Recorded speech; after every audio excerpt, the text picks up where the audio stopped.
ఫ్రిడ్జ్‌లో పెట్టిన మటన్ తినటం వల్ల ఆస్పత్రి పాలయ్యారు అనేది కూడా కరెక్ట్ కాదు.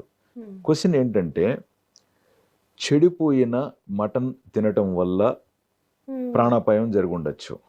ఓకే. కుళ్ళిపోయిన మాంసం ఫ్రిడ్జ్‌లో పెట్టడం వల్ల, లేదా ఫ్రిడ్జ్‌లో మాంసం పలానా కారణం వల్ల కుళ్ళిపోవటం వల్ల, హ్మ్. సో కుళ్ళిపోయిన మాంసాన్ని సేవించడం వల్ల అనారోగ్య పాలు అయ్యుండొచ్చు. ఇది కరెక్ట్. సో కొన్నిసార్లు ఫ్రిడ్జ్‌లో కూడా ఫంగస్ ఉండే ప్రమాదం ఉంది. ఇప్పుడు మనకు సాల్మొనెల్లా అని చెప్పి గానీ, లేకంటే క్లాస్ట్రిడియం బొటులినం అని కానీ, లేకుండా ఉంటే ఇతర టాక్సిన్స్ కలిగించే ప్రమాదం ఉన్న, హ్మ్. అంటే చెడిపోవటం, కుళ్ళిపోవటం.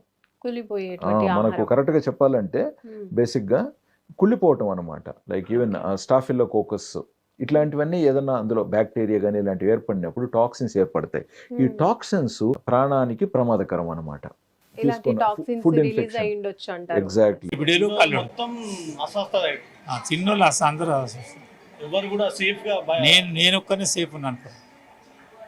నేను మీకు కూడా సేమ్ ఈ సిమ్టమ్స్ ఏమైనా వచ్చినాయా తిన్నప్పుడు వాంతులు మీరు వచ్చినా ఏం లేదు నాకేం లేదు, ఏం లేదని చెప్పు, ఎందుకు అబద్ధం చెప్పు నాకు లేదు నేను అసలు ఏమై ఉండొచ్చు బాబాయ్ తినడం వల్ల ఇంత పెద్ద రీజన్ అయ్యి తినడమే అని నేను అంటలేను. మరి ఇంకా మోషన్స్ దేని కారణంగా ఉండొచ్చు? మోషన్స్ ఎందుకు అయినాయో తెలియదు. ఆ మోషన్స్ వలన